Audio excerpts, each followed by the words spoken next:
Senator McCain, meanwhile, is on a visit to Cartagena, Colombia, where he is denying that he physically roughed up an associate of the Nicaraguan president back in 1987. Yeah, the allegation doesn't come from just anyone. It comes from one of his fellow Republicans in the Senate, Thad Cochran. You remember Thad. Back in January, the Mississippi senator said of McCain, who he's known for 3 decades, and I quote, "The thought of his being president sends a cold chill down my spine. He is erratic, he is hot-headed, he loses his temper, and he worries me," end quote.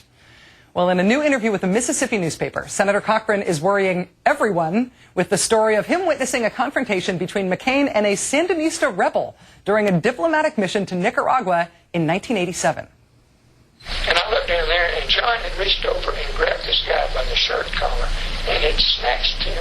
Just snatched him up like he was throwing him up out of the chair to tell him what he had thought about it, or, whatever. I don't know what he was telling him. But I thought, good grief. Everybody around here's got a gun. And we were there on a diplomatic mission. And I don't know what had happened to provoke John, but he had all of a sudden got mad at the guy for something he said or didn't say. And just reached over and snatched him. Senator Cochran apparently telling us that story as an example of how much his colleague has changed. Senator Cochran says McCain is now level-headed. He's matured into, quote, the best possible candidate for president. So much for the cold chill up his spine. Despite Thad Cochran's assertion that that was then and this is now, Senator McCain today saying the story isn't true simply because it's old. 21 years ago? Right. I think that information. Yeah, but can you tell us what happened? It's simply not true. I must say I did not admire the Sandinistas Les very digo much. que no admiraba mucho a los sandinistas. There was never anything Pero nunca hubo más que eso. of that nature, and esa naturaleza. so it just didn't happen. Lots to talk about with E.J. Dionne, a Washington Post columnist and a senior fellow at the Brookings Institution. Hi, E.J. Hi, good to be with you. Thanks I for won't joining. lose my temper, I promise. Grab me by my shirt and haul me out of my chair? I can't reach.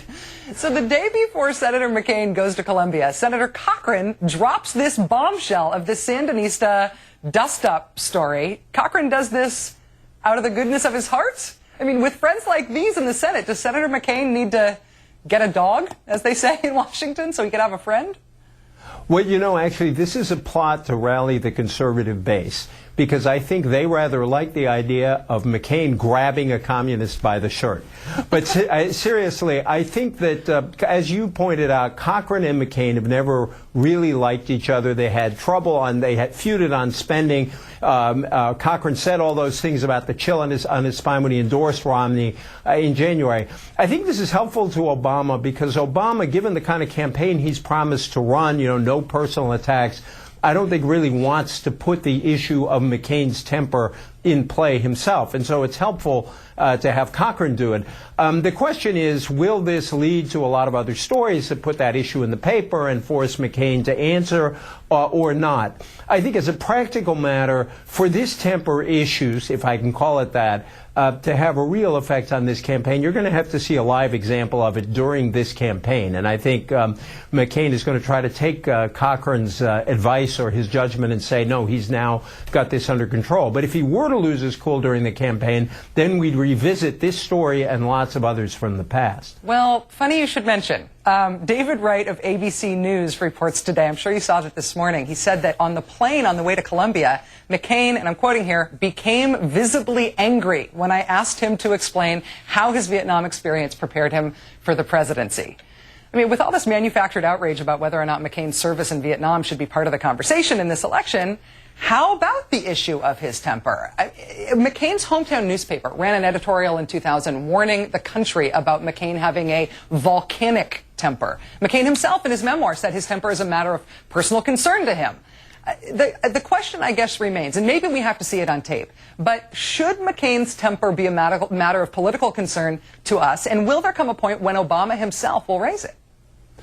I don't think Obama will raise it himself unless you get some kind of episode that makes it so clearly an issue that he wouldn't feel he's engaging in a kind of personal attack. I can imagine in the debate prep, the Obama people will be looking for ways to say things that might provoke McCain. But the temperament of a president has always been an issue. I mean, a president, as we know, can send us to war. We have nuclear weapons. So temperament itself is a legitimate issue. But McCain is going to have to either investigative reporters are going to have to find really good examples of it, or McCain is going to have to put it right out there for people to see. EJ, there was also a personnel shift at the top of the McCain campaign today. A veteran of President Bush's 2004 re-election effort, Steve Schmidt, was put in charge of day-to-day McCain operations. The campaign is trying to spin it as not a shakeup, but it really feels like a shakeup. Do you think they're trying to reassure supporters who may be worried about how the campaign is going? You know, I could put on a button that would say, I'm not E.J. Dionne, but I'd still be me. And I think that this is clearly a shakeup. And I think that the truth of the matter is, as my colleague Chris Cillizza wrote this afternoon, that the problem may not be with any of the people being pushed up or pushed down. It's that McCain himself has never been comfortable having someone clearly in charge of his campaign. It's never been a crisp operation, a McCain campaign. And I think this is a response to a lot of criticism of his campaign in Washington from fellow Republicans that envy green background, or whatever color green that was, behind McCain that night when he gave a speech against Obama's victory speech the last day of the primaries. Ever since then, there's been a lot of criticism about how this campaign is going. And also the fact that McCain seems to be putting Colombia in play, Mexico in play. What's that about? And so I think it's natural that they are trying to shake things up a bit. It's the real Southern strategy, yes. E.J. Dionne on the Washington Post, thanks for joining us tonight. Good to be with you.